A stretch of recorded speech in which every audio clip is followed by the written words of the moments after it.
adalah NSD yang artinya neraca saldo disesuaikan, yang warna hijau ini. Dan yang berikutnya kolom keempat itu rugi laba. Dan kolom yang kelima adalah neraca. Ya. Nah, sekarang ya, neraca saldo itu seperti yang ada di dalam soal. Ya, sudah Budiah ajarkan dan tunjukkan. Kalau yang AJP itu ayat jurnal penyesuaian sudah Budiah ajarkan, itu berasal dari angka-angka yang ada di dalam neraca saldo plus data penyesuaian yang kamu buat. Cara membuat data penyesuaian sudah ada dan sudah pernah saya ajarkan baik di sekolahan, waktu tatap muka, dan lewat YouTube yang saya share.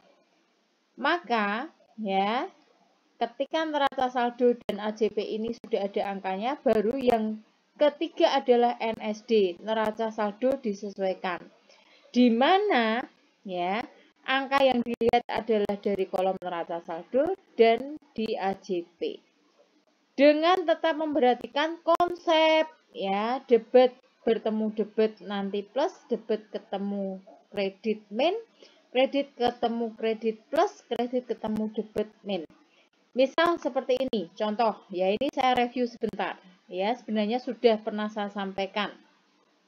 Misal ada kas di neraca saldo debit 7.000. Di AJP ada kredit kosong atau 0 angkanya, maka di sini tidak mengalami perubahan.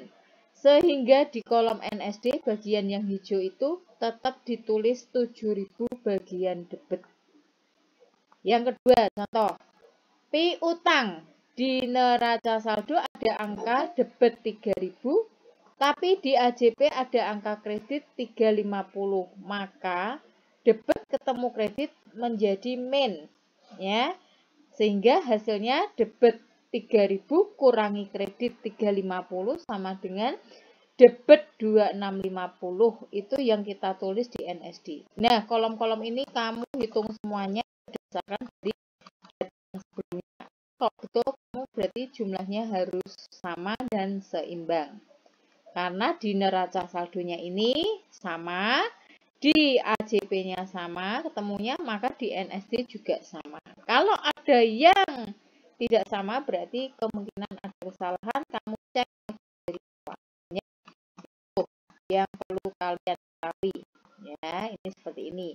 Lalu yang berikutnya adalah, ya, yang saya ajarkan, ini juga sudah saya sampaikan di YouTube, kok kamu lihat, ini kolom yang berikutnya adalah kolom rugi laba. Ya. Yang warna kuning ini, kelihatan nggak rugi laba yang ini? Kolom 9 dan kolom 10 ini. Rugi laba, ya, nanti isinya adalah pendapatan dan beban. Tolong responnya, kelihatan nggak rugi laba ini? Hah? Kelihatan ya? Oke, ya, oke, makasih. Nah, yang masuk di kolom rugi laba, ingat hanya pendapatan dan beban. Maka caranya kamu cari di bagian yang neraca saldo ini, yang ada rekening atau tulisannya ini toh. Yang pendapatan kamu lihat. Oh, ini mulai nomor 401. Pendapatan jasa, pendapatan rupa-rupa, ya. Kelihatan nggak? Pendapatan jasa, pendapatan rupa-rupa, kelihatan ya? Ya, memang agak kecil, pasti agak kecil ya. Oke, pendapatan ini, pendapatan jasa dan pendapatan rupa-rupa ya. Maka ini dimasukkan di kolom rugi laba. Yang kuning ini. Kelihatan toh? Lah, kalau di NSD-nya yang hijau ini, pendapatan jasa ada 31.400 di sebelah kredit, maka masukkannya adalah di rugi laba, bagian kredit juga 31.400. Nih, kelihatan toh? Ya, pendapatan jasa 31.400 dari NSD bagian kredit, masuk rugi laba bagian kredit 31.400. Terus cari pendapatan lagi, ternyata ada pendapatan rupa-rupa. Ya. Ya, 800 ini dari kolom NSD, ya, dari kolom NSD. Maka masuk di rugi laba 800. Lalu tadi isi rugi laba adalah pendapatan dan beban. Nah, terus cari beban. Ternyata di sini mulai nomor 501 ada beban gaji, beban iklan, beban bunga, beban rupa, ya. Masukkan semua. Yang dimasukkan angkanya yang mana? Angka yang ada di kolom NSD ini. Hijau ini. Contoh, beban gaji. Debet 4.600. Maka masuk rugi laba bagian debet juga 4.600. Beban iklan, ya. Debet di kolom NSD masuk di rugi laba kolom ini 400 juga. Semuanya sampai ke bawah sama. Ya, oke. Nah, ini yang masuk di rugi laba ada pendapatan dan beban. Misalnya kok di bawahnya ini ada akun tapi nggak ada hubungannya dengan beban atau dengan pendapatan, ya dilewati. Mengapa? Contoh ya, kalau iklan dibayar di muka itu kaitannya sama harta. Nanti harta masuknya neraca, berarti di kolom rugi laba ini dia tidak dimasukkan. Utang gaji, ini bukan pendapatan atau beban, berarti ini kosong. Nanti masuknya mana? Nah, maka ya, kolom yang berikutnya setelah membuat rugi laba adalah kolom neraca. Ya, oke, kolom neraca ini perhatikan. Kelihatan yang coklat ini enggak, anak-anak? Oke. Nah, di sampingnya kata neraca yang coklat itu ada kata apa? HUM. Artinya harta, utang, modal. Kelihatan ya? Maka yang masuk dalam harta, utang, dan modal itu dimasukkan dalam kolom neraca. Angkanya dari mana? Angkanya dari NSD, neraca saldo disesuaikan. Maka di sini kas ya, tadi ada angka 7.000 nih dari yang hijau ini ya. Kas ada 7.000. Perhatikan toh 7.000 ini ya, anak-anak. Nah, 7.000 ini kemudian karena kas golongan harta kita pindahkan masuk neraca di sini 7.000. Kelihatan toh? Ya.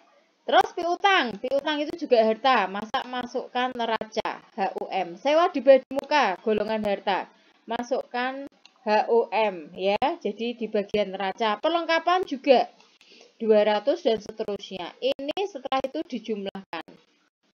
Ya.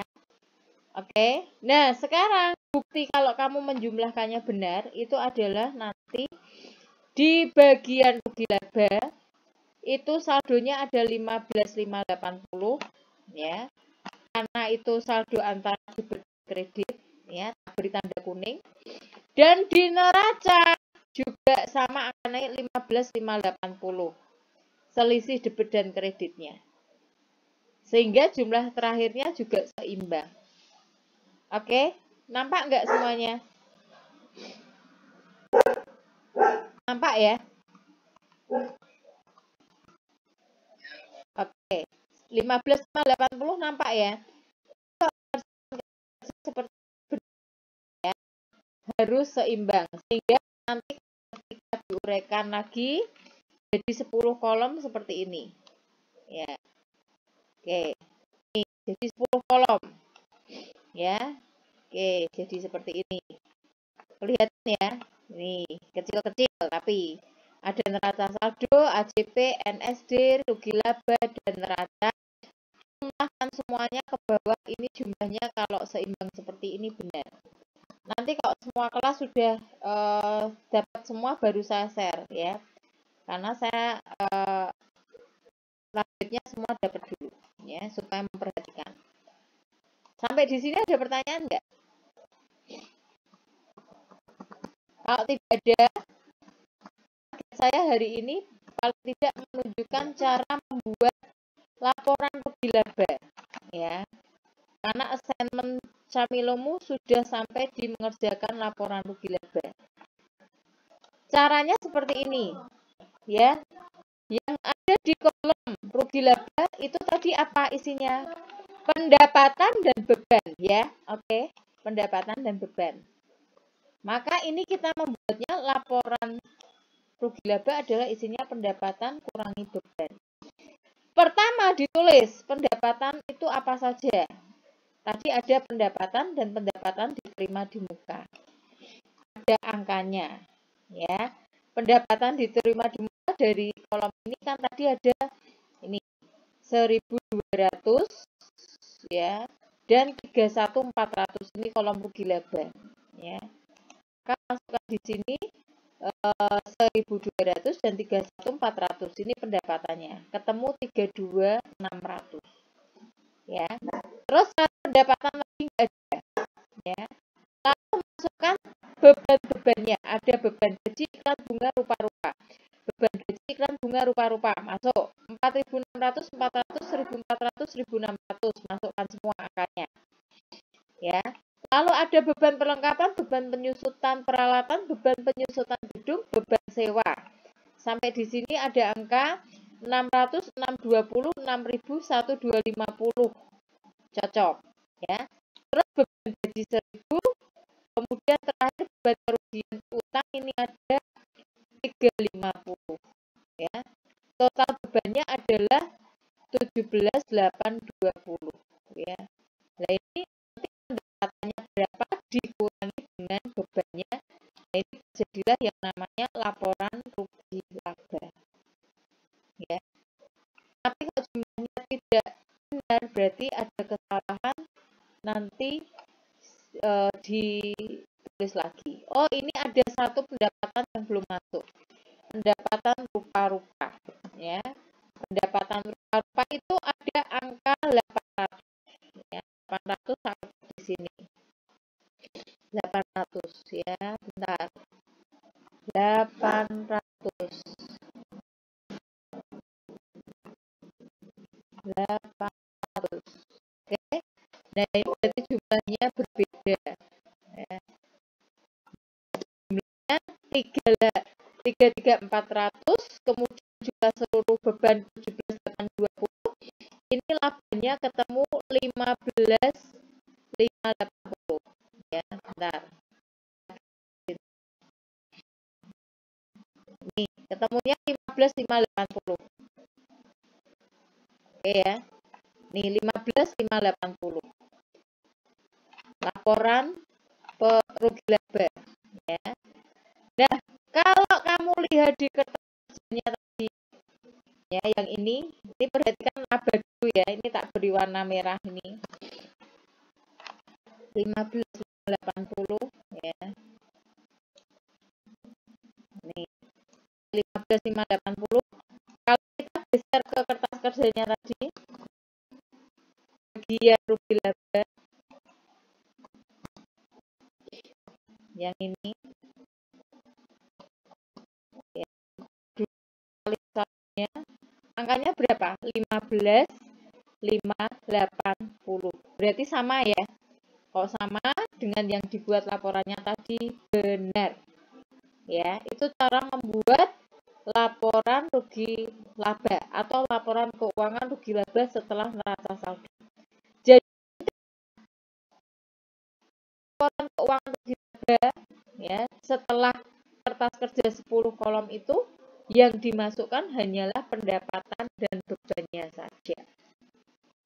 Nah, sampai di sini ada yang tanya enggak? Kalau tidak ada, sekarang sudah mau mengajari yang satunya, laporan perubahan modal. Di mana rumusnya adalah modal awal bisa ditambah atau dikurangi. Kalau ini ditambah, tambahnya adalah laba min prive. Ya. Oke. Jadi kalau laporan perubahan modal, caranya modal awal ditambah laba min prive. Sekarang modal awalnya berapa? Kamu cari di ini. Ada modal Adam nomor 301. Ternyata dari neraca kelihatan modal awalnya adalah 25.000. Tulis di sini 25.000. Ya. Terus labanya berapa? Ini tadi labanya ketemu yang ini 15.580. Ya, tulis di sini 15.580. Oke. Kemudian privenya berapa tadi? PV-nya cari di neraca saldo ini. Ya, ada neraca prive menunjukkan angka berapa ini? Betul, benar. Ya, 500 prive nih. Berarti kamu ngikuti sip ya. Terus caranya ini tadi bagaimana? Modal awal ditambah laba min prive. Berarti labanya kurangi prive dulu. Labanya berapa? 15.580 ini dikurangi prive ini 500. Angkanya ini ketemu 15.080, tak tebali. Ya. Sehingga modal akhirnya sama dengan 25.000 ini dikurangi 15.080 ini. Ya. Hah? Berapa? 920 hasilnya. Nanti kamu cek. Kasih yang biru. Ya, jadi ketemunya 9.920 ini adalah modal akhir. Jadi modal akhir itu artinya apa? Modal yang ada atau nampak dalam perusahaan setelah dihitung dari modal awal dijumlahkan dengan laba setelah dikurangi prive. Jadi ini tadi ya, 15.580 kan labanya. Dikurangi prive-nya 500 ya, ketemunya 15.080. Nah. Bentar ini setelah dikurangi ditambah ya, ini bukan dikurangi. Iya, betul, ditambah. Oke. Berarti jumlahnya 80 itu modal. Oke, pinter ya. Sip, ngikuti. Jadi ora mung meneng tok ya. Tuh, bagus. Jadi kamu paham benar. Sopo kuwi mau sing ngomong? Siapa namamu? Halo? Asraf. Oh iya, sip. Asraf ya emang pinter kok ya. Ke kelas 10 pinter ya. Ya, nanti Asraf bisa ngajari teman lain nih. Yo, dipertahankan ya toh. Wis meh kelas 10 meh lulusan ki yo kudu apik terus ya. Tak catat lo ya, berarti ya. 40-80 ya, Asraf ya. Bener ya. Lah nanti ini yang akan masuk di dalam neraca. Budia nggak ngelanjutin dulu ya. Kamu nonton YouTube-nya dulu biar agak mudeng. YouTube yang saya share di Camilo. Cara membuat neraca. Ya. Baru besok saya ajarkan lagi. Oke. Sementara itu Google Meet kita hari ini sampai ini aja. Ya. Jadi saya akhiri untuk laporan keuangan setelah 10 kolom ya. Untuk bagian neracanya besok. Budia stop presenting dulu. Sampai di sini mau ditanyakan dulu nggak? Sebelum tak presensi. Nggak ada. Asraf tanya nggak, Asraf? Halo, Asraf. Kok menghilang? Tanya. Ya, ini tak stop dulu ya. Ada tanya nggak? Nggak. Ya, Ki ya tanya apa ya tidak? Tutup ya. Stop presenting ya. Oke. Ini